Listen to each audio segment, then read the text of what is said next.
that's really, the bottom line is that's what's got to happen. And it will happen on the natural. I know that the MTA wants to underwrite and subsidize housing, and there are appropriate places. You don't have to subsidize a lot of housing.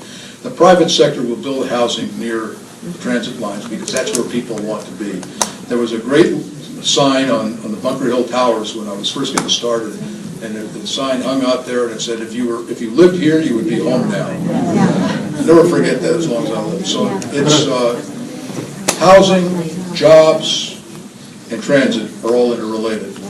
But you always have to, you can't overdo it. And I was talking to somebody today, everything's got to be done in moderation. You can't turn the quality of life of a community upside down. It's bad enough that the city is densifying, bad enough in the sense that it's impacting our quality of life. It's a necessity and it's going to happen.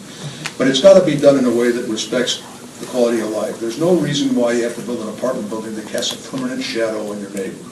There are ways to terrace it. There are ways to protect it. The mansionization problems that we're having in the single-family neighborhoods, it's crazy. And everybody knows it. And there's a revolution brewing now in the citizenry, kind of like what we had in the mid-1980s when Rowdy and I did Prop U, where people are getting fed up with developers and development uber alles. It's just, it can't be that way.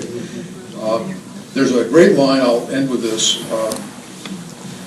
Gail Goldberg, who was, you'll love this, David, a former planning director of the city of Los Angeles, had a great quote in the LA Weekly once. And she said, in most cities in America, the value of a piece of land is determined by the zoning of the land.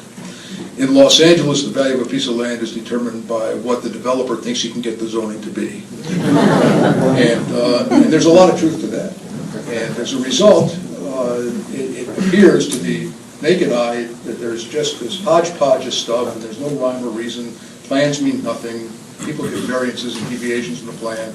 Then the legislature comes in and puts in density bonuses for all the right reasons, but it's a density bonus on top of a bonus on top of a bonus, and you end up with these monstrosities, and it's not right. It's not right that a private developer with a stroke of the legislative pen gets to double the value of his property, which in turn cuts the value of his neighbor's property in half. Where's the equity in that?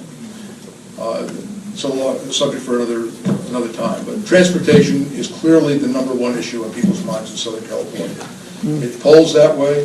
The top 2 issues that poll in every survey these days is traffic and transportation, 2 separate subjects. If you add them together, they usually poll at 75%. Crime is nowhere to be seen. 25 years ago, crime was the #1 issue. So that's how bad this the traffic congestion problem is, and we're on our way to doing some significant things. We have 5 projects under construction right now in the county of LA simultaneously, transit projects, and more coming.